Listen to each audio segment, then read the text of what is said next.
Buenos días, Cuernavaca. Buenos días, Morelos. Empieza bien tu día con nosotros. Estamos transmitiendo desde Cuernavaca, Morelos, México, la ciudad de la eterna primavera para todo el mundo. Desde la plataforma en Facebook de radioprimavera.mx. Buenos días, Cuernavaca.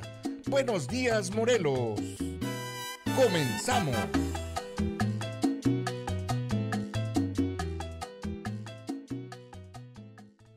¿Qué tal, amigos? Muy buenos días, muy buenas tardes. Muchas gracias por estar con nosotros en este día, hoy que es miércoles 10 de noviembre del 2021, en este ciclo recuperando nuestro patrimonio cultural compartido 2021. Pues soy su servidor Arturo Aguirre y a nombre de Radio Primavera les doy la más cordial de las bienvenidas en este tema muy importante, muy interesante. Eh, a mi espalda está el fuerte de San Diego en Acapulco, Guerrero, en una de las bahías más hermosas de todo el mundo. Pero bueno, esa parte de la cuestión turística, vamos hoy a ver la parte de la cuestión del patrimonio histórico, natural y cultural. Y para ello cedo el uso de la palabra al doctor Juan Antonio Siller Camacho, quien es el coordinador académico de este programa que es presentado por la Universidad Interamericana. Doctor, muy buenas tardes y adelante, por favor. Muy buenas tardes a todo el auditorio y un gusto de estar nuevamente en este ciclo Itinerarios Culturales, Puertos y Fortificaciones, que ha sido el ciclo que a lo largo del año hemos venido llevando a cabo y particularmente el día de hoy con la presencia y el trabajo que nos va a presentar la arqueóloga Mariana Piña, que forma parte, es una colega de la misma institución en la que yo laboro, el Instituto Nacional de Antropología e Historia.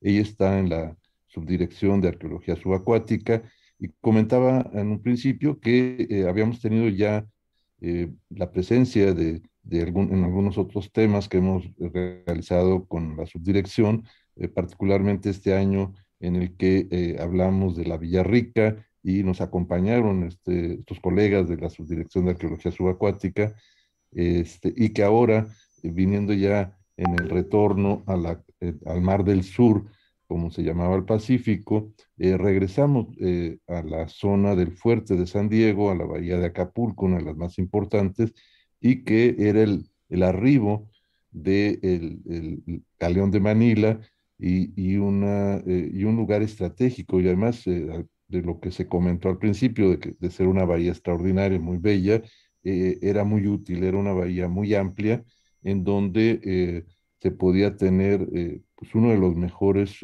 arribos que se tenía en la zona del Pacífico. Y este grupo de equipo de Mariana Piña estuvo trabajando en el Fuerte de San Diego. Publicamos en un segundo número de los libros que hemos publicado el Galeón, algunos de los trabajos de tres de sus compañeros, de estas exploraciones que hicieron en tierra, no subacuáticas, sino en tierra, en la periferia al Fuerte de San Diego que vemos en la imagen. Entonces, ahora tenemos la oportunidad a partir de una conferencia muy interesante que ya dio hace unos meses en un ciclo que el instituto organiza en el Castillo de Chapultepec sobre arqueología. Yo tuve la oportunidad de escuchar su presentación y me gustó mucho traer ese tema por lo actualizado que está y reciente de ese trabajo. Y pues nos acompaña hoy con la charla correspondiente al Fuerte de San Diego y las recientes exploraciones y trabajos y los materiales arqueológicos que ya con la interpretación que han venido haciendo en estos meses, eh, ya eh, con trabajos más recientes, pues va a ser muy importante conocer más de la historia del lugar. Y doy la bienvenida a la arqueóloga Mariana Viña y agradezco su participación. ¿Qué tal? Buenas tardes, muchas gracias. Buenas tardes a todo el auditorio, muchas gracias al doctor por la invitación, a Radio Primavera y al director por tenerme aquí para compartirles un poco de lo que hemos venido haciendo en Acapulco, en la Subdirección de Arqueología Subacuática. Y sobre todo, como bien lo decía el doctor, pues todos conocemos, bueno, todos conocemos y platicábamos antes, ¿no? Acapulco por el tema turístico, todos hemos ido ahí a vacacionar y nos encanta la bahía, pero debemos tener en cuenta pues que Acapulco fue en algún momento uno de los puertos más importantes a nivel comercial, ¿no? Entonces es un poco lo que les vengo a presentar el día de hoy. Voy a empezar a compartirles justamente unas fotografías de las exploraciones o estos estudios que hemos venido haciendo en estas últimas fechas. Así, bueno, hoy les preparé esta charla que espero que sea un poco amena y no voy a tratar de no introducir muchísima información, sino presentarles más bien imágenes de todo lo que hemos encontrado, porque ha sido un proyecto que empezó desde 2015, pero ha tenido una larga historia, sobre todo porque ha sido un lugar o hemos encontrado una de las mayores colecciones de porcelana, casi me atrevo a decir, de México estoy segura, pero probablemente del mundo, ¿no? Hasta ahora tenemos contabilizados más de 4,000 fragmentos de porcelana china que recuperamos en un rescate en el centro de Acapulco. Y bueno, por ahí estuvo sonando un poquito porque justo estaban cambiando unos tubos de agua en el centro de Acapulco y comenzó a salir toda esta porcelana y pues a la gente le llamaba mucho la atención, ¿no? Porque generalmente estamos acostumbrados a ver esas piezas en el museo o algo así, pero ahí las teníamos justo saliendo como ahí junto a los tubos de agua y la gente podía acercarse y preguntarnos y ver la excavación de primera mano, ¿no?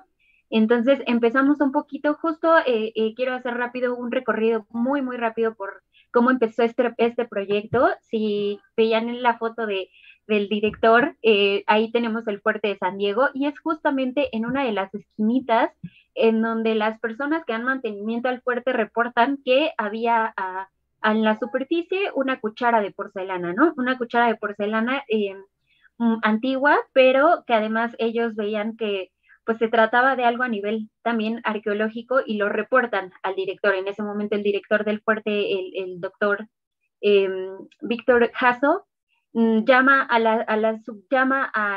justamente al centro INA de Guerrero y ellos les dicen, bueno, que se contactan con nosotros para que nosotros podamos acudir ahí.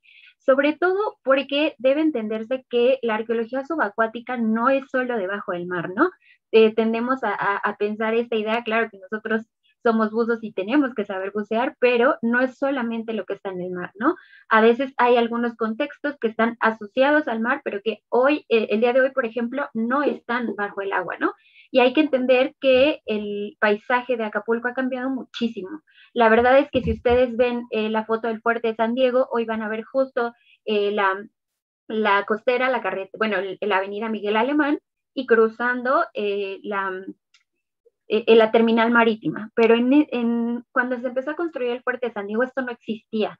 La verdad es que del fuerte de San Diego era una montaña que de ese lado justo donde les muestro en la presentación, donde se ve todo esto verde, es un cerro que daba directamente al mar, ¿no? Era como un precipicio.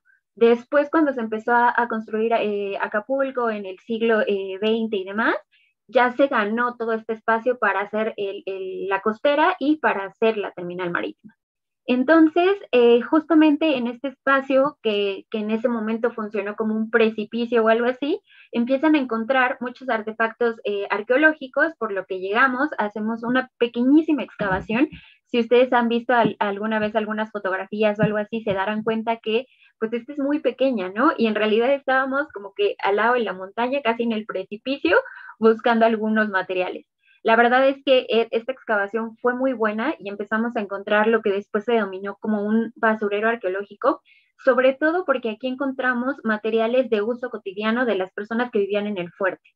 Entonces empezamos a encontrar botones, se encontró de hecho un hueso que pertenecía a un dedo de un ser humano, ¿no? Que parece que a lo mejor hubo un accidente por ahí. Empezamos a encontrar muchos materiales como platos, cerámicas de todos los lugares, ¿no? De muchas partes de México, de todas las temporalidades, lo cual es como muy importante. Monedas también que pueden estar asociadas al periodo de independencia, porque si ustedes recuerdan, Morelos tomó el fuerte precisamente en 1813 como parte de estos movimientos de independencia. Entonces se habla de por ahí leyendas que todavía no hemos podido comprobar al 100%, pero que Morelos tuvo un banquete, ¿no? En el fuerte de San Diego para celebrar la toma del puerto de Acapulco. Sin embargo, toda esta continuidad que nosotros podemos ver a través de los materiales, porque hay que pensar que pues fue gente como nosotros, ¿no? Normales, que utilizaron que los mismos platos para comer, que utilizaron ollas para cocinar, que tenían botones en la ropa, que utilizaban armas o cualquier cosa que puede dejar un registro, ¿no? A nivel arqueológico.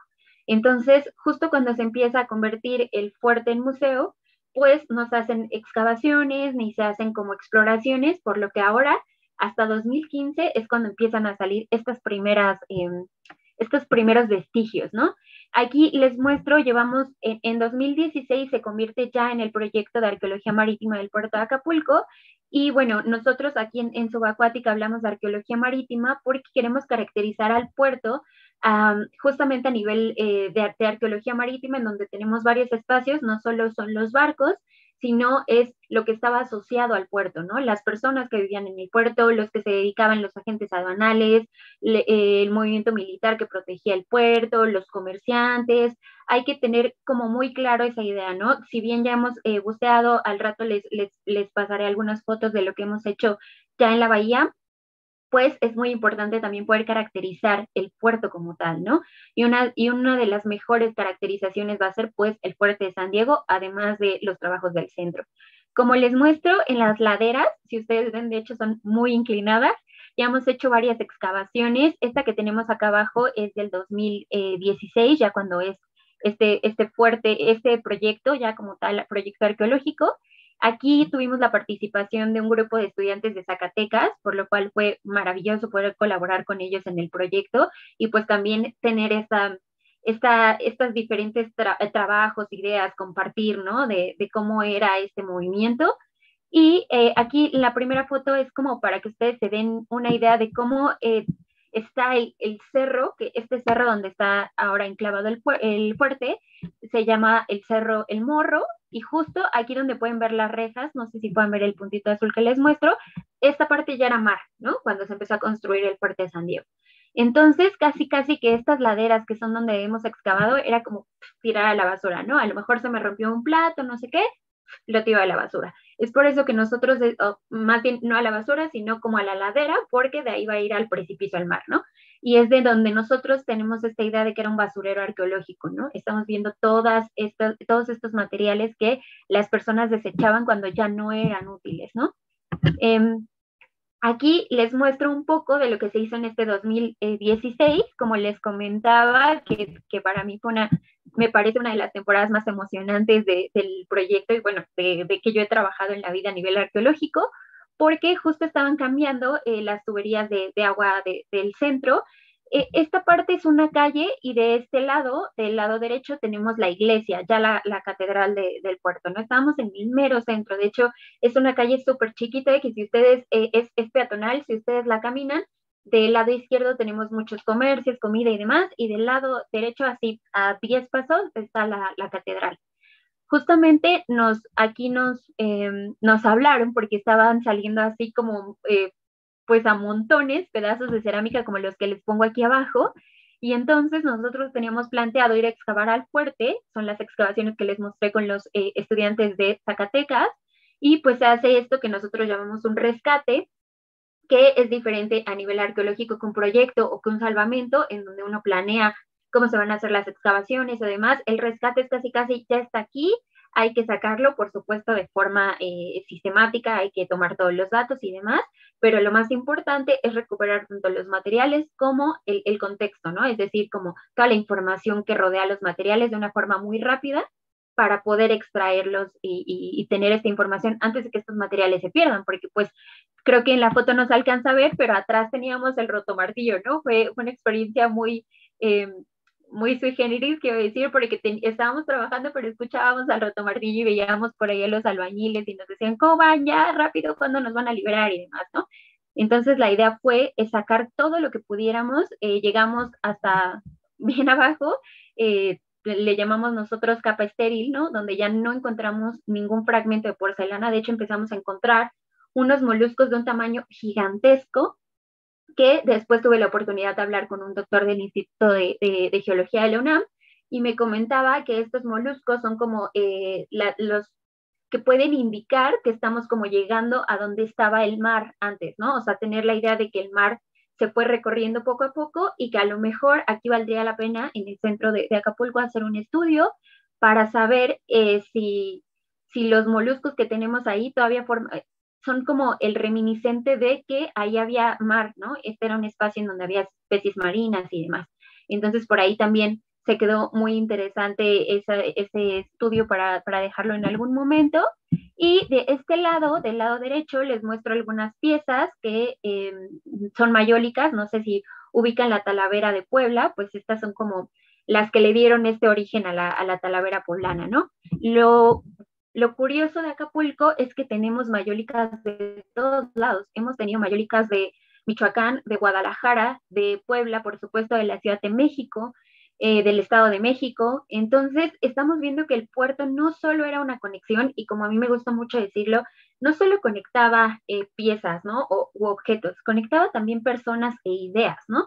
Es por eso que en todo este recorrido que han hecho aquí en Recuperando Nuestro Patrimonio, si se acuerdan, y como van a entrar un poco más también al Galeón de Manila, pues tenemos muchos guisos, tenemos un montón de cosas que hoy utilizamos que nosotros creemos que son pues típicas, pero que vienen de este sincretismo que se hizo, ¿no? Entre la cultura, pues estas porcelanas chinas, que justamente estas mayólicas comenzaron como la versión mexicana de unas porcelanas, ¿no? Por eso siempre son azul y blanco y tienen ahí que también vienen un poco de las mayólicas o de este intento que se hizo también en España.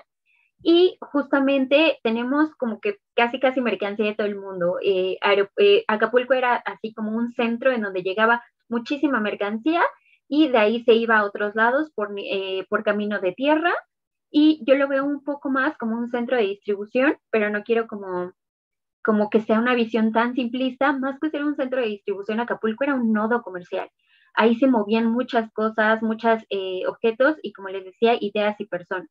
Estas piezas que tenemos aquí abajo, que no sé si pueden ver que es como un cañoncito o algo así de color azul, son precisamente estas losas inglesas, pues que son mis materiales favoritos. Digo, las porcelanas son hermosas, pero las losas inglesas nos permiten fecharlas casi el año exacto de su producción, ¿no?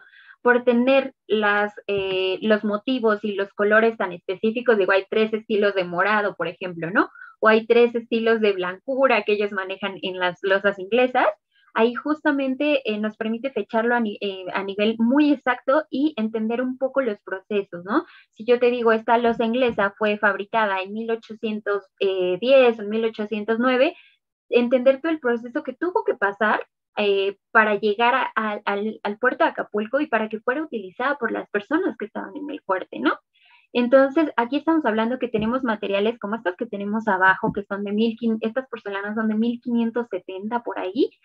O sea, tenemos toda una historia de más de 300 años en unas piezas que están en el mismo lugar, ¿no? Entonces, aquí ya no solo es como todos los lugares que están implicados, sino todo el tiempo que Acapulco fue un puerto tan importante que a lo mejor ahorita se nos olvida poquito porque la playa y estar ahí es mucho mejor que ir al museo a lo mejor o conocer la historia del puerto, pero entender que Acapulco en algún momento del mundo fue un puerto importantísimo, a donde llegaron mercancías de todo el mundo. Durante 300 años fue conexión de más de 3 continentes, ¿no? Aquí les pongo unas fotografías también de las excavaciones que se hicieron en diferentes lugares del fuerte, en diferentes lugares del cerro. En algunos se han encontrado muchos vestigios, en otros no tanto, pero la excavación, por ejemplo, que está hasta abajo, nos ha permitido también conocer la geología del cerro, ¿no? Ya lo vamos a ver un poquito más adelante, fue muy complicado construir el fuerte. Hoy lo vemos y bueno, a mí personalmente me parece excepcionalmente hermoso a nivel arquitectónico, ¿no? Es muy bonito, pero el primer fuerte que se construyó fue todo un caos, ¿no? O sea, fue muy problemático poder nivelar el cerro para poder hacer la construcción. Siempre se estaban cayendo cosas, siempre había que estarle dando mantenimiento porque además pues tengan en cuenta que estamos en Acapulco, la humedad al 1000, la salinidad al 1000. De hecho, hay unas arcillas en el centro, por ejemplo, estas que veían rojas, que nunca se van a quitar de la ropa, por ejemplo, pero hay materiales como muy específicos del puerto a nivel también geológico, ¿no? Y tiene sus características. Entonces, para los constructores españoles, que el que construyó el primer fuerte fue un ingeniero holandés, pues sí fue todo un caos a saber exactamente qué materiales, de qué forma nivelar el cerro y demás. Entonces quería mostrarles estas excavaciones. Estas son fotografías del rescate que nosotros hicimos de la porcelana otra vez en 2016. Aquí ven a los estudiantes y en la fotografía de abajo está el que era el director del Museo del Fuerte, que también estuvo colaborando todo el tiempo con nosotros en las excavaciones, y me gusta esa fotografía porque se ve el caos que teníamos, ¿no?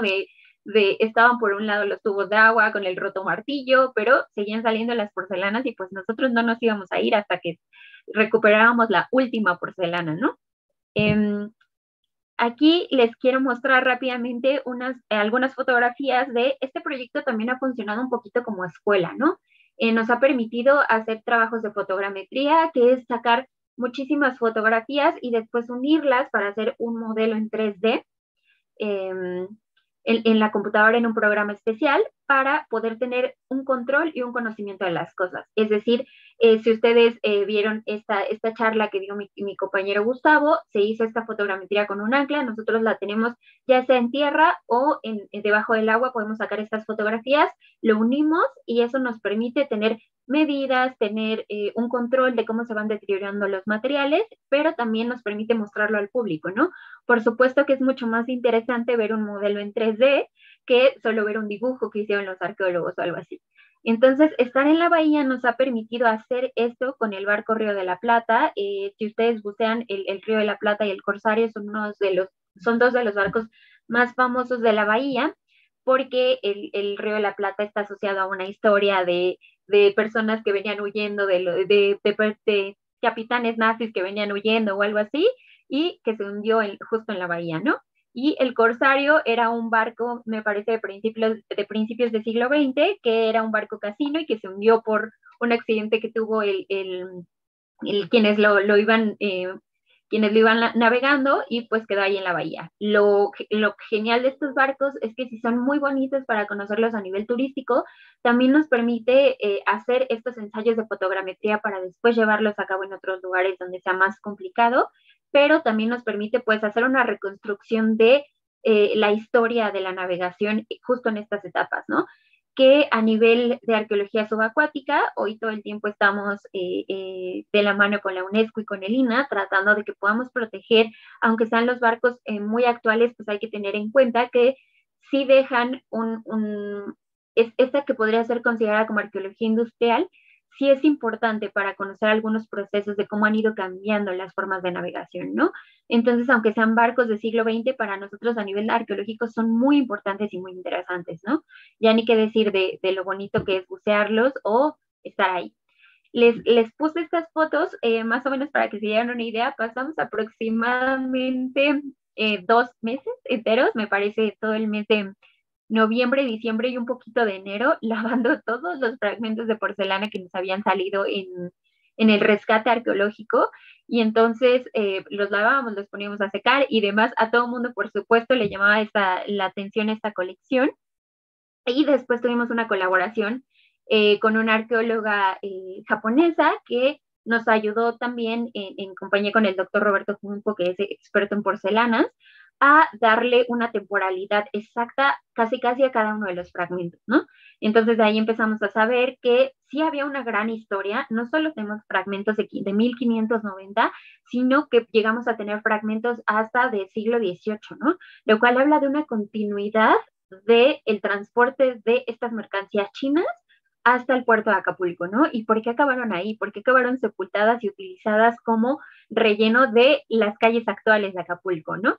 Entonces, a mí me encantan estas fotos porque me parece una maravilla que lo vean así como de primera mano, ¿no? De cuando se está lavando la porcelana y luego se pone a secar.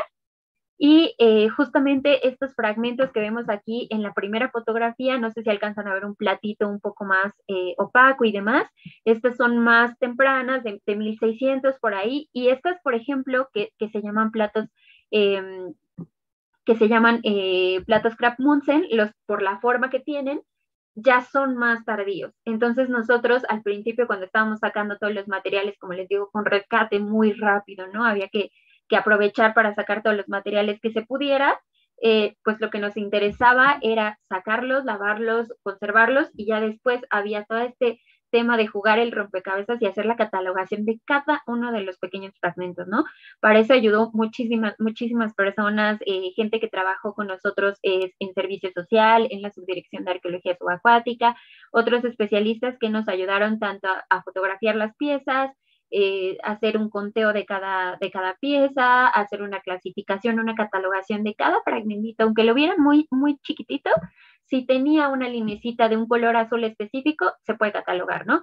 Entonces a eso nos dedicamos un buen tiempo a catalogar esta porcelana. Y bueno, muchas de las piezas a mí me parecen muy hermosas, pero además tienen algunos motivos que, como les digo, nos permiten fechar y saber casi el lugar donde, de hecho nos permiten saber el lugar donde fueron fabricadas, ¿no? Entonces, por ejemplo, sabemos que este plato, que el que se ve más completo, es de otra zona de China, es de otro puerto en donde no, el emperador no tenía el control de la producción y si lo ven pues está como un poquito más feo o algo así. Es justamente esta copia o esta como medio falsificación que si bien es de China, no estaba en los hornos oficiales, porque además la producción de porcelana siempre estaba a nivel oficial, estaba controlada por el emperador. Y estas porcelanas que tenemos aquí, que son un poco más opacas, menos blancas, no brillan tanto. Si ven, lo que intentaron hacer son una especie de venados y un jabalí, que la verdad, pues no tienen mucho chiste como en comparación con las otras piezas, que estas piezas vienen de este centro de producción del emperador o que manejaban los hornos oficiales de China, de Chintecheng, justamente, y ver cómo a Acapulco llegaban los dos tipos de piezas. Obviamente hay que entender que si bien son porcelanas que aún el día de hoy siguen siendo carísimas, pues en ese momento más, ¿no? Entonces, estas porcelanas que eran como esta copia eran un poquito más accesibles. Estas porcelanas Yangzhou eran un poquito más accesibles, pero poquito, tampoco se imaginen, porque seguían viniendo de China y seguían viajando en el galeón, ¿no? Que estas de Chintecheng, que eran solo para personas con alto nivel económico, con alto estatus y que solo podían ser adquiridas por ellas, ¿no? Entonces, un poquito de lo mismo, aquí tenemos una combinación en temporalidades, lugares de producción, y hay muchas piezas que jugando este rompecabezas se pudieron unir, como este plato o como el plato que ven hasta el otro extremo, que nos salían, si bien en diferentes espacios, pues ya después las juntábamos y veían que sí coincidían, ¿no? Y de ahí llegamos a tener muchas piezas casi completas y muchas piezas con más del 50% de la pieza, ¿no? Lo cual nos permite pues fecharlo increíblemente. Justamente esta colección nosotros creemos que era parte como de contrabando o algo así, porque nunca fue utilizada. Entonces, nosotros estamos viendo que si bien están rotas así, pues claro, fue porque se utilizaron como relleno y por el transporte de la mercancía y cómo se manejaron, pero nunca fueron utilizadas. Las que están en el Fuerte San Diego sí fueron utilizadas, estas no. Esto nos permite también hablar un poquito de movimientos comerciales, de mercaderías y demás, ¿no? O sea, saber que no solo se trataba de las piezas que llegan al fuerte para ser utilizadas por los militares que vivían ahí, que muchos eran de alto rango, sino que también tenemos esta parte del puerto de Acapulco como centro de distribución, a donde llegan muchísimas piezas, así muchas, y de ahí se distribuyen a diferentes lugares, ¿no? A la Ciudad de México, a centros como Puebla, o ya de hecho hasta el norte, en donde había altos poderes adquisitivos, ¿no? Por este camino de tierra firme, por ejemplo. Entonces, era un poquito un ejemplo, y también rápidamente estas losas inglesas, que les digo que es como mi tema de estudio, ¿no? He estado siguiendo estas losas por varios puertos del Pacífico y que también son una maravilla, en donde tenemos diferentes escenas. Estas ya son mucho más tardías y viene otro tipo de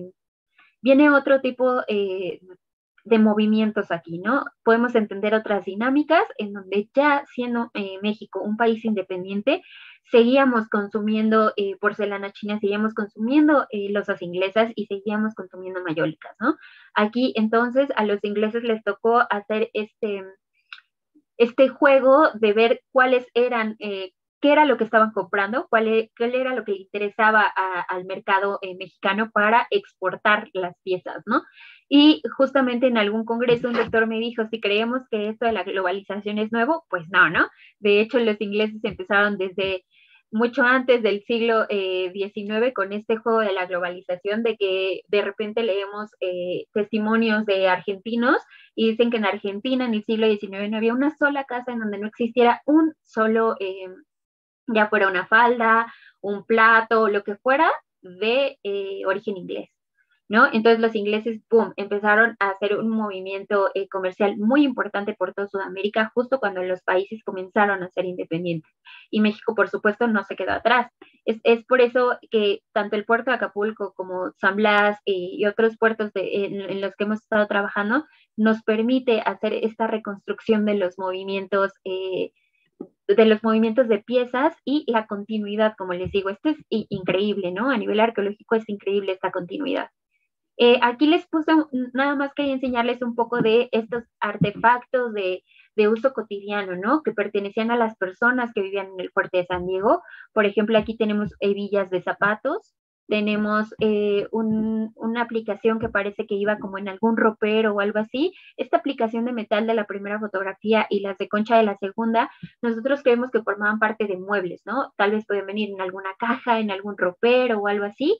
Los botones de hasta abajo, por supuesto, son de estos uniformes militares y, bueno, por supuesto, el anillo, ¿no? Que obviamente son estos objetos de uso cotidiano que no solo hemos encontrado esto, sino también botellas de medicamentos, botellas de higiene personal, ¿no? Hemos encontrado algunos trastes de mayólica que nosotros estamos interpretando que eran utilizados para la higiene personal, ¿no? Ya fuera como para lavarse alguna parte del cuerpo o algo así, pero esas iban un poco en el baño, ¿no? Por ejemplo, por decirlo de alguna forma. Y bueno, como les decía, estas losas inglesas que el plato que encontramos, este pequeñito fragmento, pues les pongo aquí la forma de cómo era. Y este plato es de una colección bien específica que habla de la Guerra de Independencia de Texas. Entonces, si se dan cuenta, no hay otro plato que se fabricara con que parece como un cañón, que más bien es parte de un símbolo de guerra, pero no había es parte de un símbolo como de un batallón, ¿no? Pero no había cosa que los ingleses no tomaran para poder estamparla en las losas ingleses y poder venderla. Entonces, que tengamos este fragmentito en Acapulco, que además platicando con la doctora Dolores Elkin, que hace arqueología subacuática en la Patagonia, en Argentina, podemos encontraron exactamente el mismo plato que nosotros tenemos en Acapulco.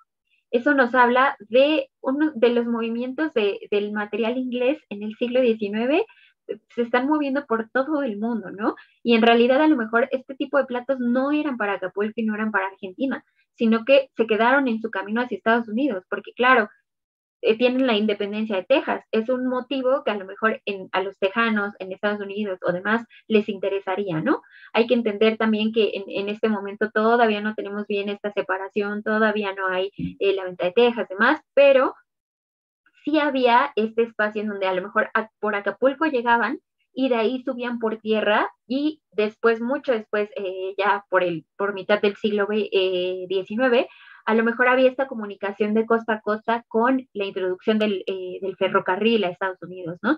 Entonces esto nos habla, dice por ahí, leí un libro en el que se cita que en Acapulco en el siglo XIX no había una sola persona que no hablara inglés, ¿no?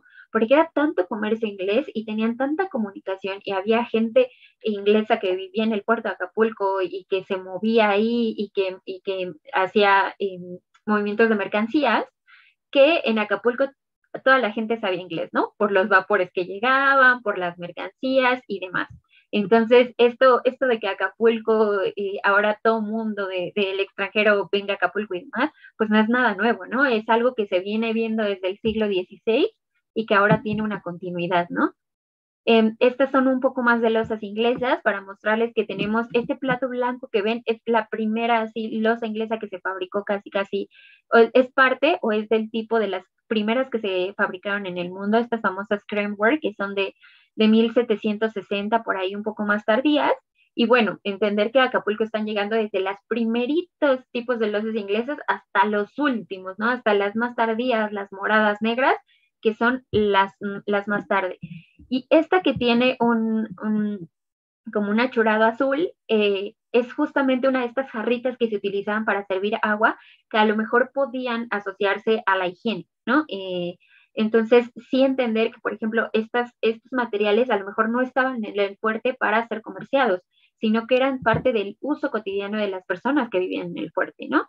Y ponerles aquí estas mayólicas que nosotros estamos interpretando, estas ambas son poblanas, que se compraban mayólicas para que las personas, los generales que vivían en el fuerte de San Diego, pues comieran en ellas, pero nunca se dejó de utilizar esta cerámica que viene desde la cerámica prehispánica de los alrededores de Acapulco en otros lados de Guerrero, en donde tenemos muchos comales, por ejemplo, ¿no? U ollas que tienen rastros de haber sido utilizadas, tienen un poco de hollín y demás, y les han estado haciendo estudios para saber, por ejemplo, si se alojaba caldo o si ya teníamos chile o qué tipo de comida se estaba consumiendo, ¿no? Pero tener en cuenta pues que tenemos estos en los que están cocinando, que seguramente había personas que estaban en el fuerte cocinándoles, a lo mejor algunas mujeres, cosas que tenían que utilizar cosas típicas del lugar, y las personas que vivían ahí que estaban utilizando estos platos de otros lugares, ¿no? Ya a lo mejor dependiendo del cargo militar que tuvieran, podías comer a lo mejor en una mayólica o en una loza inglesa o a lo mejor en una porcelana china, ¿no? Y bueno, ya rápidamente para introducirnos a esto del fuerte, esta fotito que les muestro que hoy es el fuerte que ya vemos, ¿no? Que hoy es el Museo Histórico de Acapulco, Fuerte de San Diego, que es un museo muy bonito, la verdad es que la museografía es muy bonita y muy amable, y tan solo caminar por el foso, ver este puente colgante, cómo se abre la puerta, a mí me parece maravilloso, ¿no? Si se dan cuenta, hoy tenemos un fuerte de que parece una punta con 5 estrellas, pero es súper importante que nosotros recordemos que hubo un primer fuerte que se construyó en 1614. Bueno, se construyó, ¿no? Se planeó en 1614, se tardó, tal vez acabó en 1618, fue este ingeniero holandés que les decía, Adrian Wood, el que propuso este sitio y esta planta. Este sitio, ¿por qué? Porque el cerro es uno de los lugares más altos antes de llegar a Caleta, que no sé si ubiquen que son como 1000 cerros y uno tiene que ir subiendo, pero este era el lugar más alto que permitía ver toda la bahía. Porque claro, si uno se va a Caleta, pues ve un pedacito de la bahía y un pedazo de la otra bahía, pero para ver todo Santa Lucía, este cerro El Morro era el cerro más alto y el mejor ubicado para ver y defender toda la bahía. Entonces, aquí hacen este primer fuerte que les digo que fue desde el principio, desde su construcción, fue súper problemático hasta que se cayó en 1766 por un terremoto. Tampoco es esta cuestión de los terremotos es nueva en Acapulco, la gente ahí ya está muy acostumbrada y a mí también me ha tocado vivir por allá unos temblores muy fuertes, pero se cayó por completo. O sea, dicen que no quedó así, en las fuentes históricas dice que no quedó, pero casi, casi ni una pared, ¿no? Entonces se tuvo que reconstruir. La reconstrucción también tardó, parece que se estuvo terminando por 1789, o sea, varios años después, y ya quedó mucho mejor construido, como que ya había más conocimiento del puerto, de los materiales que se podían utilizar, y nosotros creemos que sí son muy diferentes los materiales que se utilizaron en la primera construcción a en la segunda. De entrada, la planta es completamente diferente. Me parece que aquí les pongo un mapa de la planta del fuerte de San Diego. Ahorita se los muestro, es completamente diferente, es irregular, y ya después se construye esta, que ya es como muy, con estas 5 puntas, con medidas exactas y demás, ¿no? Se construye también, o sea, adiciona este foso y el puente colgante, ¿no? La idea de nosotros era como, o el sueño, a lo mejor lo puedo decir, era como encontrar algún vestigio del primer fuerte, ¿no? Porque hasta ahora sabemos, tenemos mapas, sabemos por las fuentes, tenemos, de hecho, Calderón Quijano, que escribe fuertes, habla de medidas exactas y demás, pero no lo hemos visto a nivel físico, o sea, no hemos sabido de qué materiales exactamente estaba construido, ¿no? Entonces esa siempre va a ser como la incógnita, por lo que en 2018 se trabajó con el Laboratorio de Geofísica de la Subdirección de Laboratorios y Apoyo Académico de Lina, con el doctor José Ortega y su equipo, que nos ayudaron a hacer toda una investigación o prospección geofísica en todo el fuerte, no solo con georradares, se metió también prospección, varios tipos de prospección ahí con electricidad y demás, lo cual fue maravilloso porque hasta nos tocó trabajar de noche en el fuerte y pues sí, es como una vibra completamente diferente. Y investigamos tanto el adentro, el patio que ahora es como el patio que ustedes pueden ver, pero lo más importante fue todo el foso, ¿no? Darle la vuelta a todo el foso para ver si en algún lugar y al cerro y entre Salvador Estrada, que es un colaborador de la subdirección, y Roberto Junco, pusieron el mapa viejito sobre el nuevo para ver dónde se cruzaban. Entonces, justo en esta esquina en donde nosotros creíamos que se cruzaban, por ahí también se pasó el radar para ver si se encontraba algo, ¿no? Eh, este trabajo no tardó mucho, pero sí hubo que interpretar todo lo que sacó el georradar y demás. Aquí les pongo una imagen. En una de las partes del pozo se encontró justamente esta manchita como blanca con alrededor morado que ven.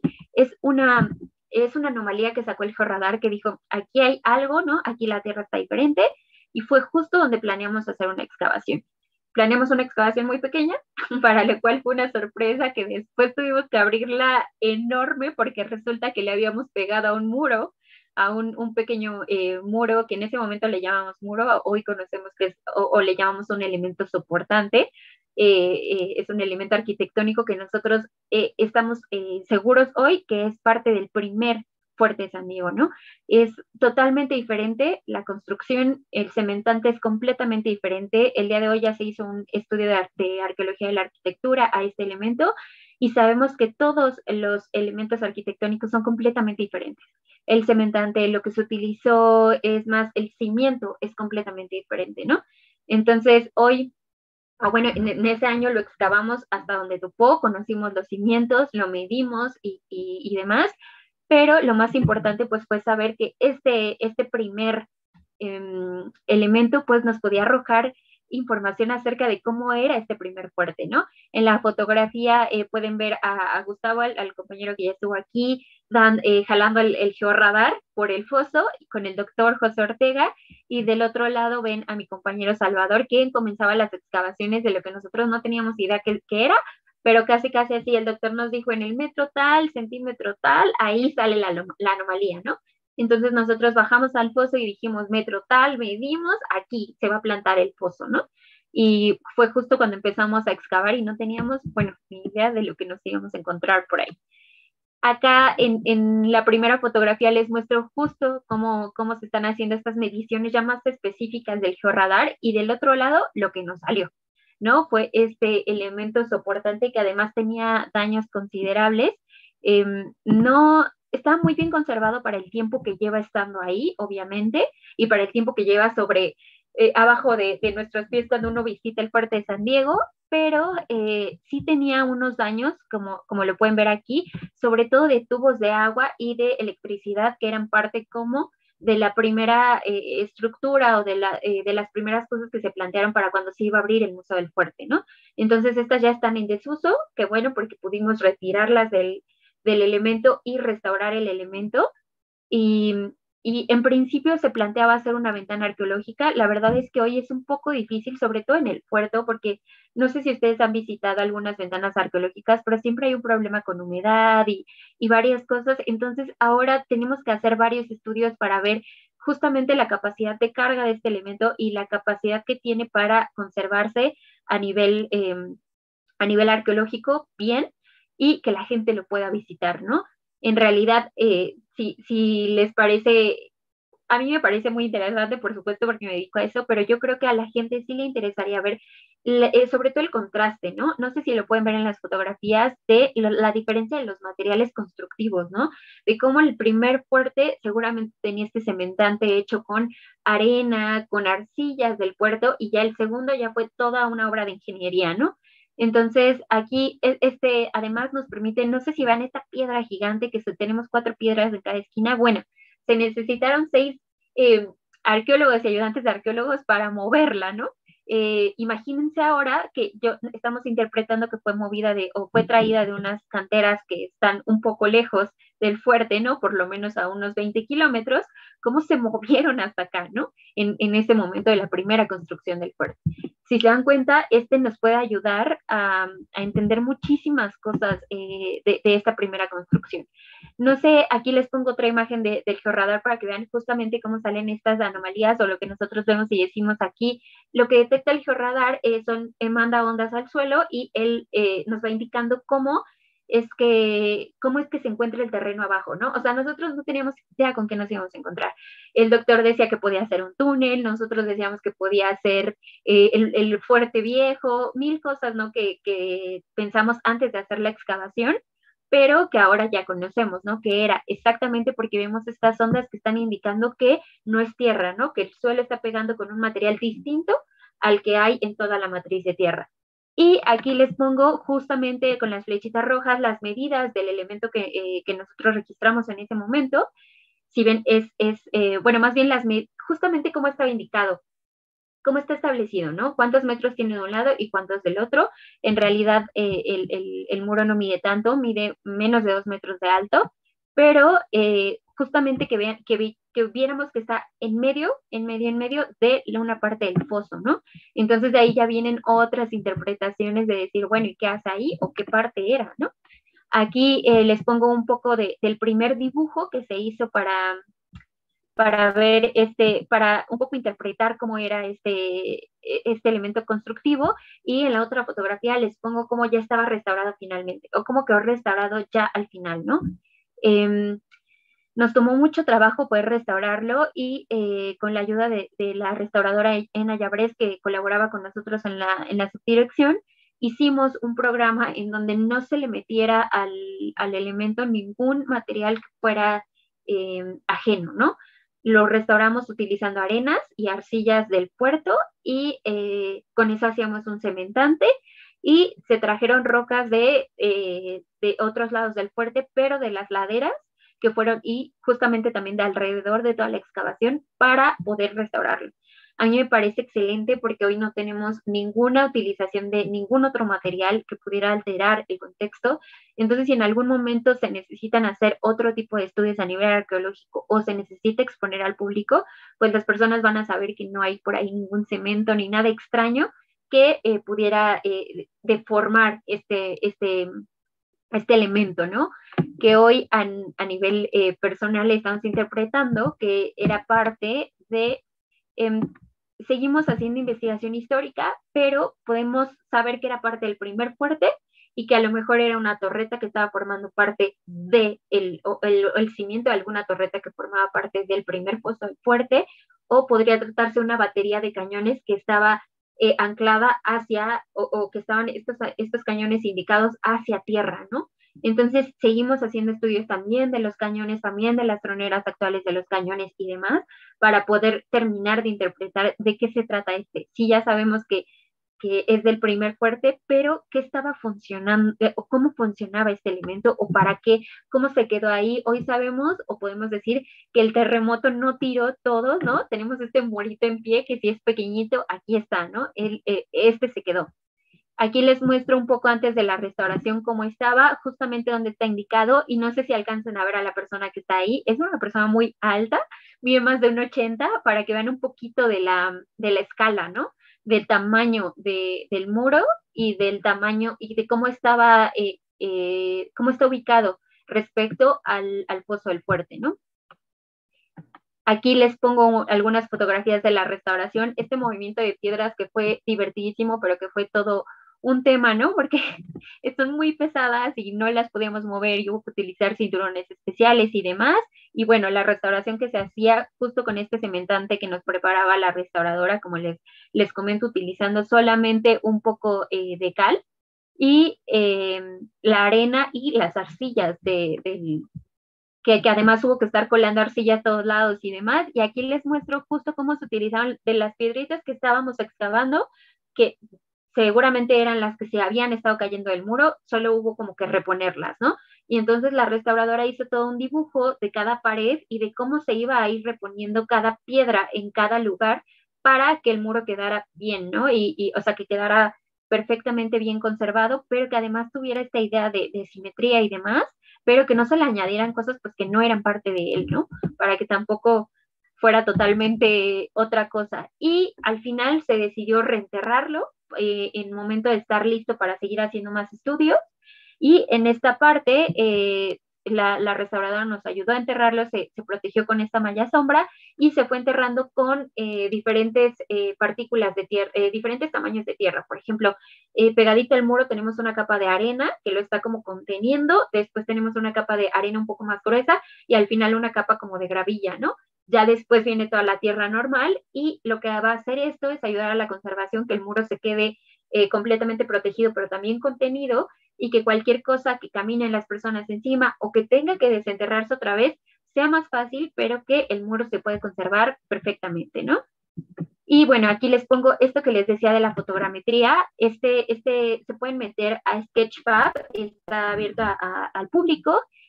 Aquí Sketchfab pueden ver todos los modelos que hemos hecho. Tenemos modelos de anclas, de cañones, de barcos y este del muro, ¿no? Aquí obviamente como es imagen plana, pues no pueden jugar con ella, pero en Sketchfab ya está y pueden jugar con ella para ver exactamente cómo quedó ya restaurado, estas piedras gigantes que les decía, ver el cementante, es casi como que nosotros tenemos, es esta reconstrucción en 3D que además nos permite jugar con ella, ¿no?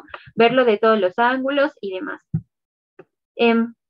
Aquí finalmente, como les comentaba, tierras de diferentes tamaños, también el reenterrarlo fue chamba de mucha gente y pues hubo que hacer muchísima planeación también para reenterrarlo y no dañarlo, ¿no? Ya lo habíamos restaurado, ahora no hay que dañarlo. Entonces así quedó al final y aquí les muestro un poco, ya para ir cerrando, lo que nosotros hemos interpretado de las piedras, ¿no? Que les decía que vienen piedras de cerros contiguos y demás, por eso les pongo esta foto de la piedra enorme, ¿no? También hemos estado haciendo trabajo de interpretar cómo es que transportaron estas piedras, ¿no? En dónde se llevó a cabo todo el cocimiento de los tabiques y demás. Y aquí les pongo una foto de ya el Fuerte Nuevo, ¿no? De cómo era el Fuerte Nuevo. Estos dibujos son de viajeros, de un viajero francés que venía en siglo XIX y que habla de cómo teníamos el puerto de Acapulco, ¿no? Si ven, tenemos acá la iglesia, tenemos acá casas y demás, pero el fuerte siempre fue como la construcción más importante de ese momento, ¿no? Entonces, esta justamente es la primera planta, no sé si la alcanzan a ver en la primera fotografía, ven cómo era una planta completamente irregular, el foso era muy pequeño, en realidad este puente siempre tuvo problemas, hasta que en 1766, pum, se cayó, y en la otra fotografía les muestro, este lo hemos recuperado algunas de el Archivo General de la Nación y otra del portal de archivos españoles, de cómo se empezaba a reconstruir el fuerte o de la planta que se estaba proponiendo. Si ven aquí, les digo, estas laderitas que se ven aquí antes de lo verdecito es donde estábamos excavando, ¿no? No había esta costera y esta terminal marítima que hoy vemos, así al lado era puro mar, ¿no? Y bueno, más imágenes de el puerto y sobre todo para hacer hincapié en esta idea de la arqueología marítima, ¿no? De cómo tenemos este movimiento de mercancías, de personas, pero cómo el puerto de Acapulco no fue solo el lugar donde llegaban los galeones de Manila, sino que llegaban todas las mercancías de muchísimas partes del mundo, de ahí se distribuían, pero también tuvo todo el tiempo contacto con Veracruz, ¿no? Entonces a mí me gusta mucho citar a un autor, Mario Bonilla León, que dice que el puerto de Acapulco y Veracruz eran complementos, ¿no? Uno de un lado, otro del otro, pero no podemos definirlo solo como aquí llegaba el galeón y era un centro de distribución, sino que se complementan y forman parte de lo que en algún momento fueron los puertos más importantes.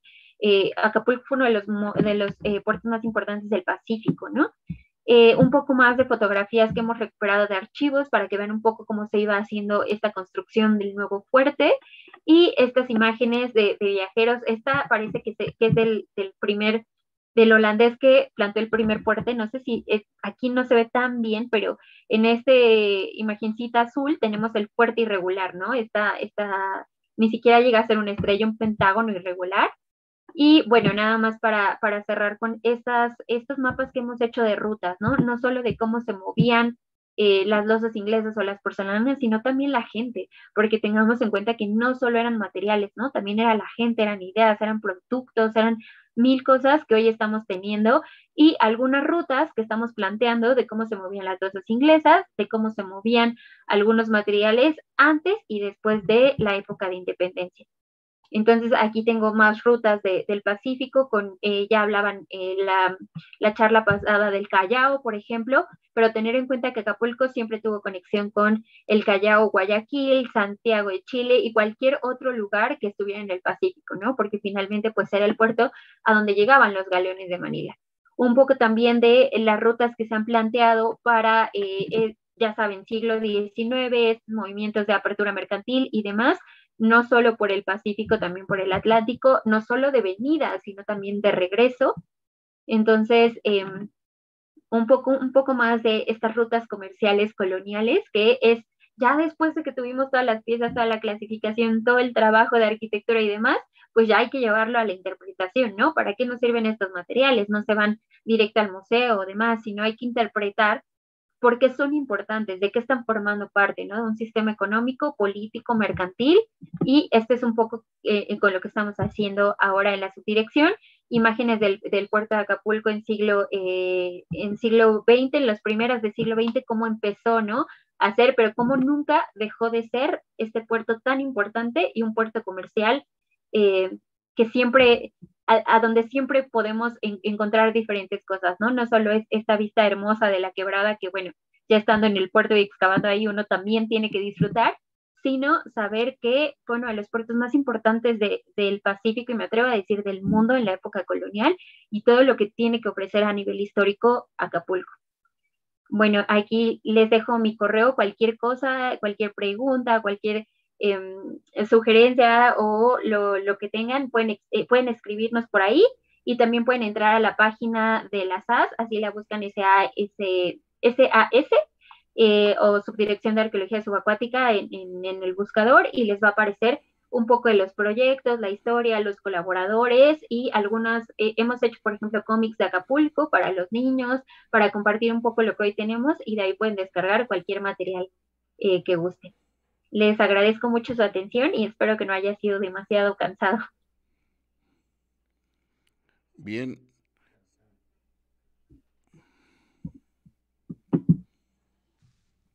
Bien, gracias doctora. Realmente nos quedamos con esta imagen y este contexto geográfico, incluso, bueno, ya al final las rutas comerciales de la cual forma parte Acapulco para que nos dé esta imagen en la cual nos insiste el doctor Juan Antonio Siller cuando se habla acerca de la globalización del mundo. Bueno, México ya lo hacía desde hace mucho tiempo y era parte de este movimiento de globalización. Y bueno, esto nos da la certeza de que, pues aquí en este programa se tienen ideas muy precisas desde el punto de vista académico que permite ir a lo profundo de estas relaciones marítimas, comerciales, etcétera, etcétera. Cedo el uso de la palabra al doctor Juan Antonio Siller, doctor. Muchas gracias. Pues una felicitación, me gustó muchísimo el giro que le diste, muy didáctico para entender cuáles son los artefactos que los arqueólogos interpretamos y cómo a partir de los que se pueden conservar de acuerdo al medio ambiente, esos de metal, pues lograron sobrevivir. La cerámica, el vidrio, los orgánicos se nos pierden muy rápido, etcétera. Y que el trabajo de la arqueología subacuática no solamente es bajo el agua, sino en la relación de tierra. Y este trabajo de los itinerarios culturales es muy importante ya que los orígenes y destinos pueden ir por tierra, por mar, por río, por costa, etcétera. Entonces, esta relación que señalas de Acapulco, el camino de tierra adentro, el camino a Veracruz, y esa liga de España, México y la frontera en el archipiélago filipino, pues fue fundamental desde el propio siglo XVI y los hallazgos que nos van permitiendo completar. Yo haría unos comentarios muy breves. Uno, esa plataforma de cimentación. Recuerdo que el director del museo me dijo, aquí excavamos, pero nunca vi el trabajo de ese material. Es interesante, me parece que es una plataforma de cimentación eh, por el material de la arcilla y piedra. No debe ser un material para muros altos porque la misma erosión lo hubiera acabado. Me parece que esta primera edificación de Adrián Bot, eh, que puede haber sido muy frágil, también probablemente usó arcillas en los muros, por eso los sismos los rompieron. No fue el caso de esta otra estructura.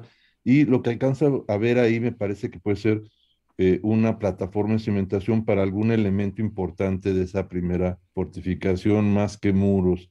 Y yo creo que son las bases que quedaban enterradas y podían tener arcilla y piedra sin ningún problema. La otra parte interesante es la relación con Puebla. Esta feria que se hacía, llegaban de todos lados, se distribuían a los Parianes, a muchos otros lugares como lo tiene Puebla, pero la relación con Puebla siempre fue muy interesante y señalo dos cosas.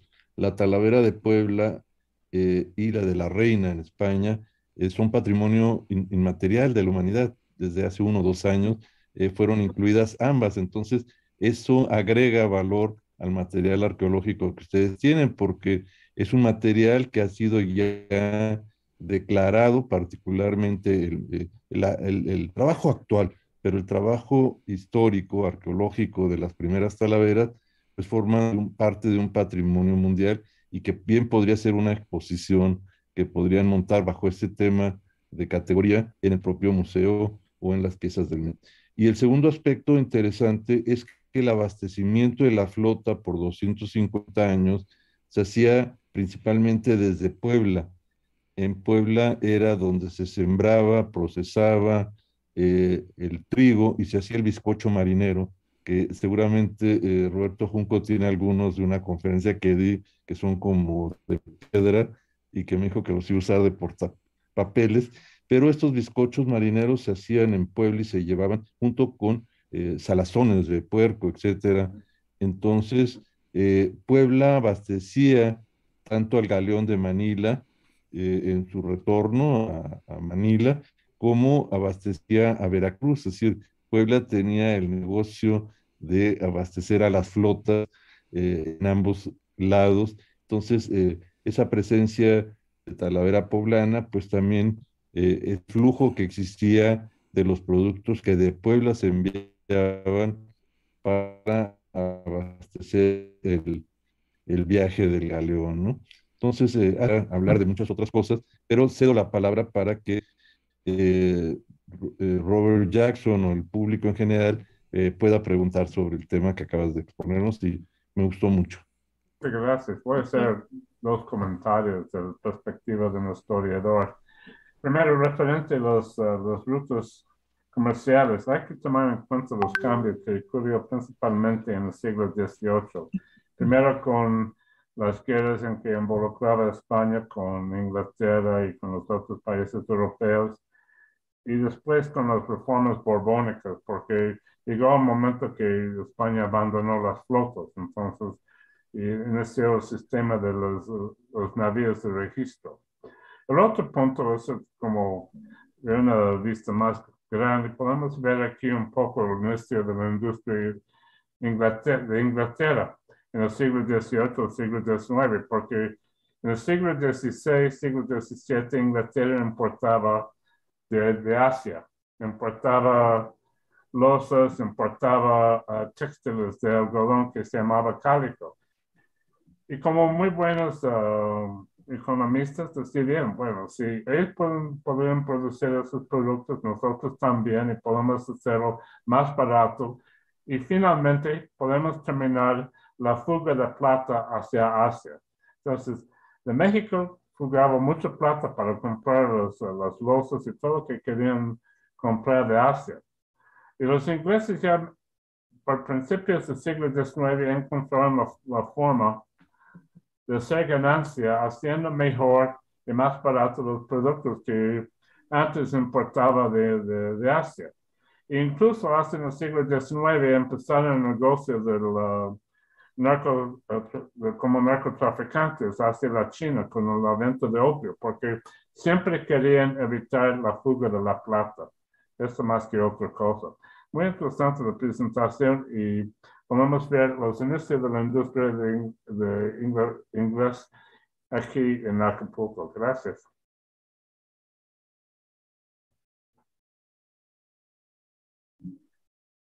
Sí, de hecho creo que me faltaron un millón de cosas del contexto, pero justamente estábamos hablando de este tema, por ejemplo, de la guerra del opio y cómo se podía relacionar con el comercio inglés y todas las cosas que hoy tenemos en Acapulco.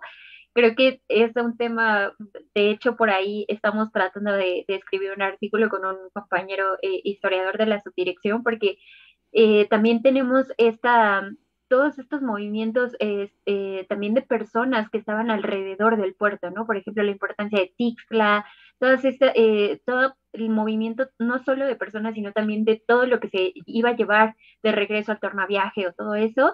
Entonces, sí, me parece que es muy interesante. Necesitamos, creo que es un tema para unas charlas así muy largas y posteriores, pero claro, hemos tratado también de hacer investigación en otros lados como San Blas y relacionar estos dos puertos, ¿no? Y la forma en cómo cada uno tenía como que su especialidad, pero en cada lugar siempre podemos tener estas losas chinas, estas losas inglesas y también cerámicas de otros lados como Puebla y demás.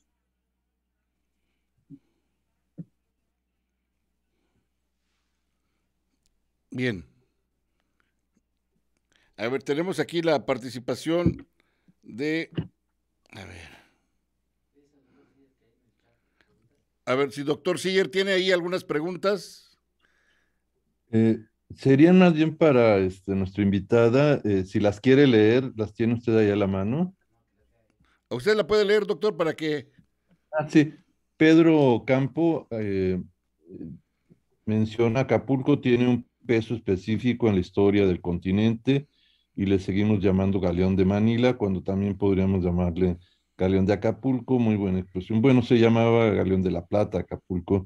Otra es Ana María Romero, que fortuna la de descubrir y traer a la luz estos vestigios. Saludos a la expositora de Paola Ayala. Ojalá estos trabajos tuviesen más presupuesto para hacernos ver más de nuestra historia. Lulú Espinosa, muy interesante y que mejor que descubran y se exponga en México, porque ahora es común que se lo roben o roben estos vestigios y los subasten en Europa con toda impunidad. Diana García, desde entonces había piratería china, bueno, contrabando. Eh, Jorge Ocampo, ¿es posible reconstruir piezas a partir de esos fragmentos? Nos pregunta, es decir, completando los faltantes para volver a ver muebles o objetos. Y Joaquín Rodríguez, qué gusto ver cómo a la investigadora experta le sigue emocionando sus descubrimientos. Eso debemos fomentar en nuestros niños y jóvenes que se apasionen con su trabajo. Saludos y felicitaciones por su trabajo. Y me indican que lea yo las preguntas. Entonces son varias. Si quieres contestarlas en lo general, tenemos todavía un poquito de tiempo y probablemente nos lleguen de otros medios de red.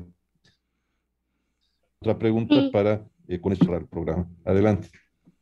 sí, pues sí, justo me quedaba con, con de piratería china, sí, es contrabando y también a nivel, también lo vemos mucho con los ingleses, ¿no? A mí me gusta hacer un comentario que espero no esté muy fuera de lugar, pero yo siempre decía, hoy tenemos todo lo chino, ¿no? Pero antes eran los ingleses los que hacían esto, los que empezaron con esta mercadotecnia de la globalización y empezaron a hacer, por ejemplo, a poner estos motivos, ¿no? De la guerra tejana, de lugares que además te ponían un león con en un plato selvático para que tú dijeras, no, yo soy muy viajado y he viajado a muchos lugares y demás.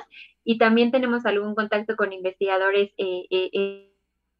estadounidenses en donde nos dicen que tienen estas losas inglesas como señaladores de estatus también, ¿no? En Estados Unidos y en varios puertos y en varios lugares cercanos al Pacífico, y no solo al Pacífico, ¿no? Sino que estaban la vuelta casi hasta lugares del Atlántico. Entonces, sí, es increíble cómo desde mucho antes ya tenemos estos movimientos de materiales y estos movimientos mercantiles que, bueno, hay también que entender que muchas de las rutas de tierra y muchas de las rutas de marítimas y también de puerto en puerto fueron utilizadas o fueron entendidas desde rutas prehispánicas, por ejemplo, ¿no? De navegación en ríos y demás, que también es una parte que estamos haciendo en la subdirección, recuperar estas rutas también de navegación que eran como muy antiguas, esta conexión que seguramente desde antes tenían Acapulco y sitios de Perú, y que solo fueron como que aprovechadas por los españoles, ¿no? Y en la pregunta en este caso de si es posible reconstruir piezas a partir de esos fragmentos, eso lo intentamos, la verdad es que buscamos muchísimas, tratamos de armar o jugar a este rompecabezas, de hecho fueron unas donde no tuvimos vacaciones de Navidad, pero estuvo muy padre porque estábamos yendo diario a jugar este rompecabezas, limpiando las piezas y armándolas, y las estuvimos pegando también con ayuda de la restauradora, y para tratar de formar las piezas más completas. Sin embargo, sí hay muchos fragmentos que ya no se pueden unir, y a nosotros sí nos gustaría, en algún momento se intentó, por ejemplo, hacer la reconstrucción de un botellón con un cuello que teníamos de porcelana. Sin embargo, sí queremos como dejar en la exposición un poco de la naturaleza de los materiales, ¿no? También la fotografía de cómo las encontramos, de cómo se han conservado ahora los materiales, también hacer, por ejemplo, esta comparación de los materiales que sí fueron utilizados con los que no, ¿no? Por ejemplo, ¿no? Donde sí se hacía comida o se comía, y los que no, los que eran como para vender o que se quedaron en este camino de distribución o algo así. Entonces, sí lo intentamos. Hoy creo que es como con la ayuda de la fotogrametría y todos estos programas se puede hacer una reconstrucción digital para que al público sea más llamativo para el público, ¿no? De hecho, tenemos otros proyectos en donde sí tenemos piezas completas que venían en el Galeón de Manila mucho más temprano, un proyecto justo se llama así Galeón de Manila, de un galeón que tuvo un accidente marítimo por ahí por Guerrero Negro en Baja California, y sí tenemos estas piezas completas que hoy están expuestas en el Museo de Historia de Ensenada.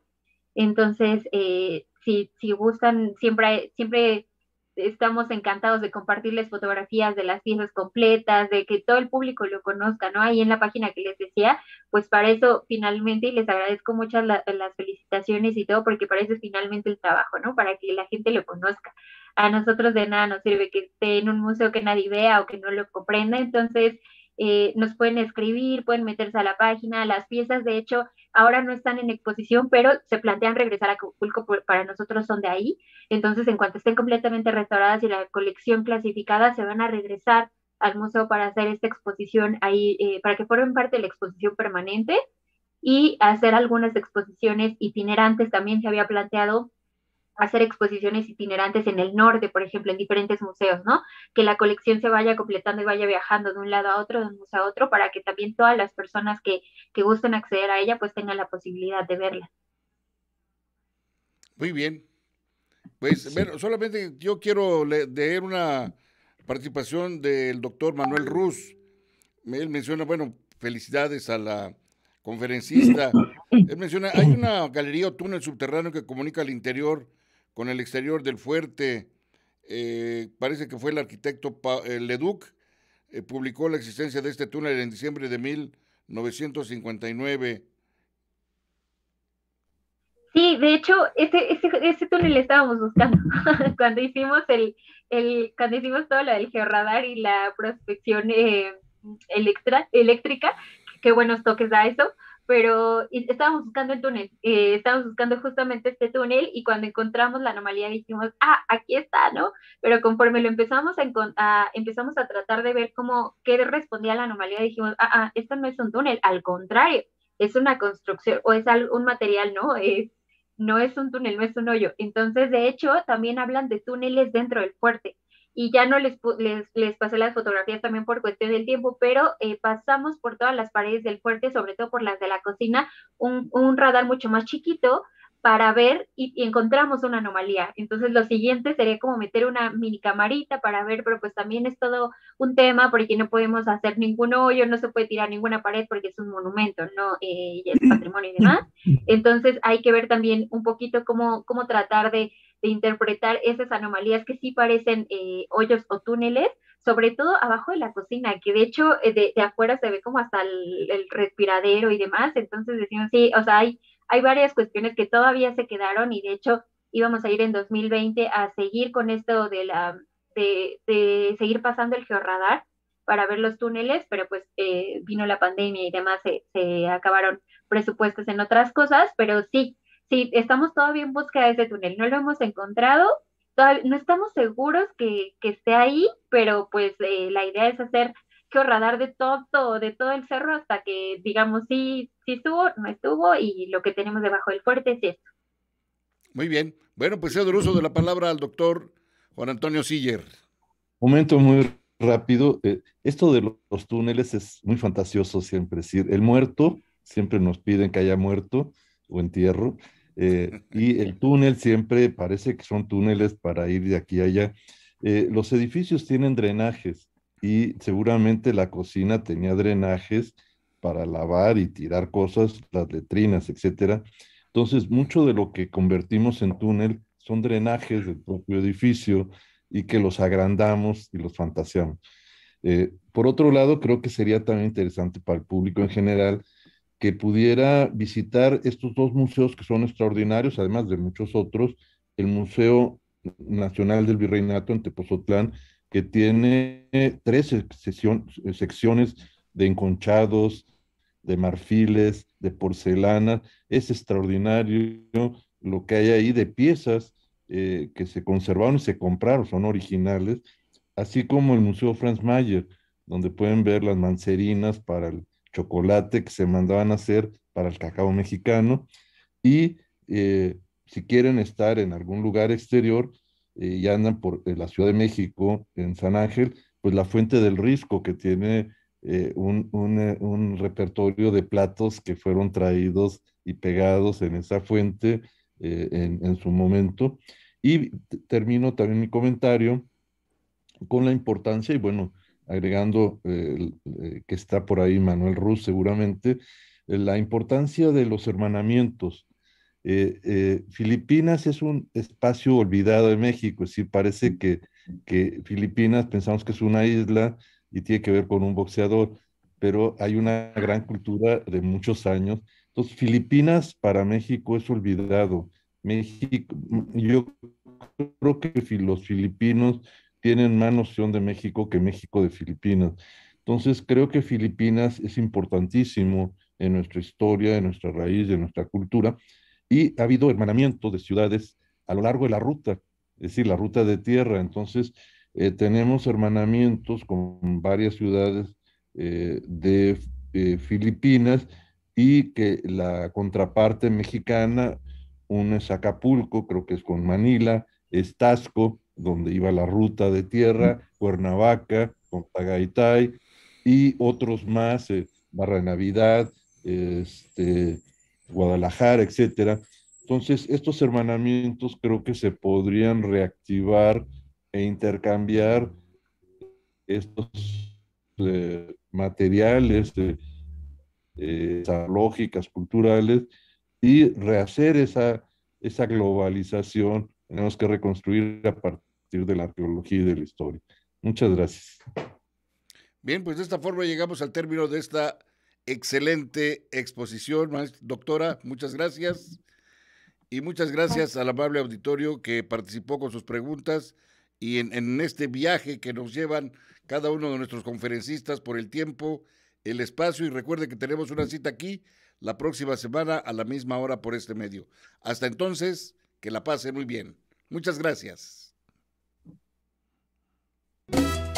Ya nos vamos, pero recuerda, estás en radioprimavera.mx. Buenos días, Cuernavaca. Buenos días, Morelos.